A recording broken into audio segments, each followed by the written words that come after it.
ঢাকায় পদত্যাগের কথা বলে সিলেটে এসে ইউটার্ন নিলেন বিসিবি পরিচালক নাজমুল আবেদীন ফাহিম। সভাপতি ফারুক আহমেদের সঙ্গে দ্বন্দ্বের কারণে বিসিবি ছাড়ার ইঙ্গিত দেন তিনি। তবে সিলেটে বিপিএল এর প্রস্তুতি দেখতে এসে এড়িয়ে গেলেন সেই প্রসঙ্গ।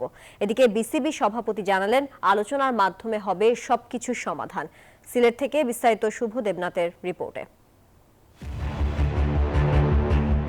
বিসিবি সভাপতি ফারুক আহমেদের সঙ্গে বনিবনা হচ্ছে না পরিচালক নাজমুল আবেদীন ফাহিমের। বিপিএল শুরুর কিছুদিন আগেও নাকি দুজনের বাক্য বিনিময়ে তৈরি হয়েছিল চরম উত্তেজনাকর পরিস্থিতি। শুধু বাকি ছিল হাতাহাতি। তখন গণমাধ্যমে ব্যাপারটি প্রকাশ না পেলেও এখন জট খুলতে শুরু করেছে।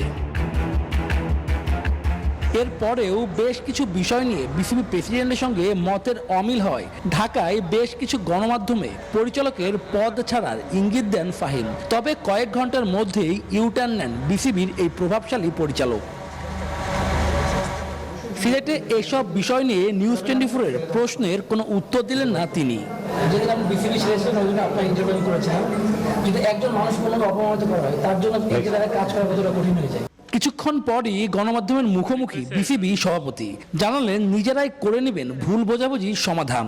ভোট বলতে কিন্তু ফাইন বার আমাকে বোঝায়, মানে আর কিন্তু সবই কিন্তু পূরণ, তাই তো? এগুলো কিন্তু খুব স্বাভাবিক, মানে মতের অমিল।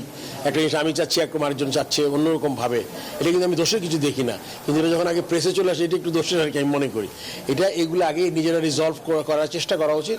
যখন তখনও হবে না তখন এটা গেলে ভালো হয় আর কি। ভবিষ্যতে এমন অনাকাঙ্ক্ষিত ঘটনা যেন না ঘটে সেদিকে নজর রাখবেন জানান বিসিবি সভাপতি। শুভ দেবনাথ, নিউজ 24, সিলেট আন্তর্জাতিক স্টেডিয়াম, সিলেট।